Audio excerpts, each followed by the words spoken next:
देवताओं के अनुरोध से वैष्णव ब्राह्मण के वेश में शिव जी का हिमवान के घर जाना और शिव की निंदा करके पार्वती का विवाह उनके साथ न करने को कहना।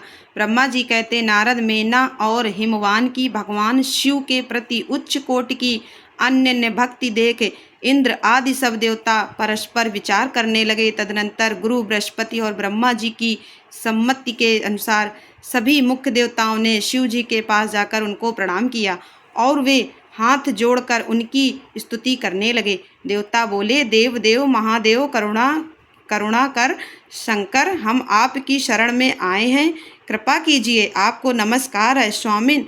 आप भक्तवत्सल होने के कारण सदा भक्तों के कार्य सिद्ध करते हैं, दीनों का उद्धार करने वाले और दया के सिंधु हैं तथा भक्तों को विपत्तियों से छुड़ाने वाले हैं। इस प्रकार महेश्वर की स्तुति करके इंद्र सहित संपूर्ण देवताओं ने मेना और हिमवान की अनन्य शिव भक्ति के विषय में सारी बातें आदरपूर्वक बताईं। देवताओं की यह बात सुनकर महेश्वर ने उनकी प्रार्थना स्वीकार कर ली और हंसते हुए उन्हें आश्वासन देकर विदा किया।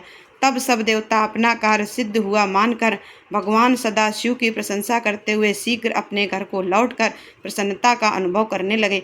तदनंतर भक्त वत्सल महेश्वर भगवान शंभु को माया के स्वामी हैं, निर्विकार हैं, चित्त से शैलराज के यहाँ गए। उस समय गिरिराज हिमवान सभा भवन में बंधु वर्ग से घिरे हुए पार्वती सहित प्रसन्नता पूर्वक बैठे थे। इसी अवसर पर वहाँ सदा शिव ने पदार्पण किया। वे हाथ में दंड छत्र, शरीर पर दिव्य वस्त्र, ललाट में उज्ज्वल तिलक एवं हाथ में स्फटिक की माला और गले में सालग्राम धारण किए भक्तिपूर्वक हरि नाम का जप कर रहे थे और देखने में साधु वेशधारी ब्राह्मण जान पड़ते थे। उन्हें आया देख सपरिवार हिमवान उठकर खड़े हो गए।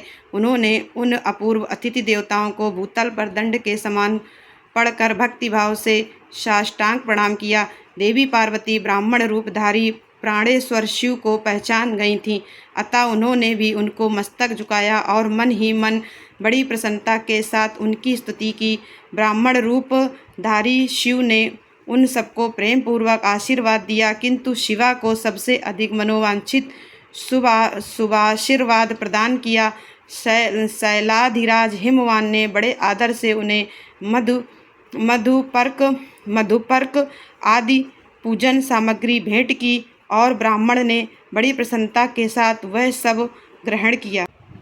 तत्पश्चात गिरिश्रेष्ठ हिमाचल ने उनका कुशल समाचार पूछा।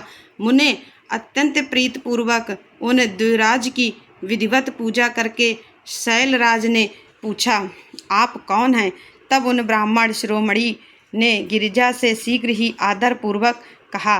वे श्रेष्ठ ब्राह्मण बोले, गिरिश्रेष्ठ, मैं उत्तम विद्वान वैष्णव ब्राह्मण हूँ और ज्योतिषी की वृत्ति का आश्रय लेकर भूतल पर भ्रमण करता रहता हूँ। मन के समान मेरी गति है। मैं सर्वत्र जानने में समर्थ और गुरु की दी हुई शक्ति से सर्वज्ञ, परोपकारी, शुद्धात्मा, दया सिंधु और विकार नाशक हूँ। मुझे ज्ञात हुआ है कि तुम अपनी इस लक्ष्मी सरीखी सुंदर रूप वाली दिव्य सुलक्षणा अपनी पुत्री को एक आश्रय रहित, असंग, कुरूप और गुणहीन वर महादेव जी के हाथ में देना चाहते हो।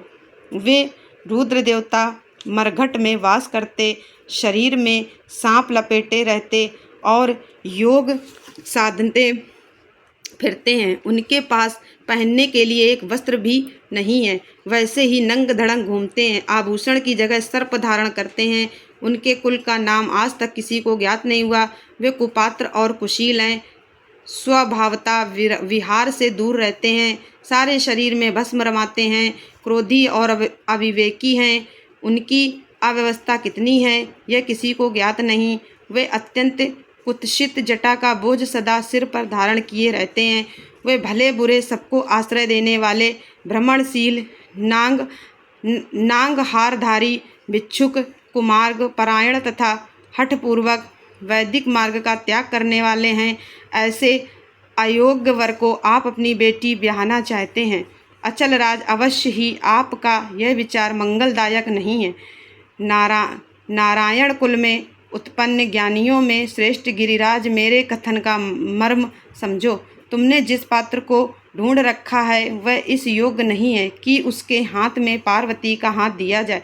शैलराज, तुम ही देखो, उनके एक भी भाई बंधु नहीं हैं। तुम तो बड़े बड़े रत्नों की खान हो, किंतु उनके घर में भूंजी भांग भी नहीं है।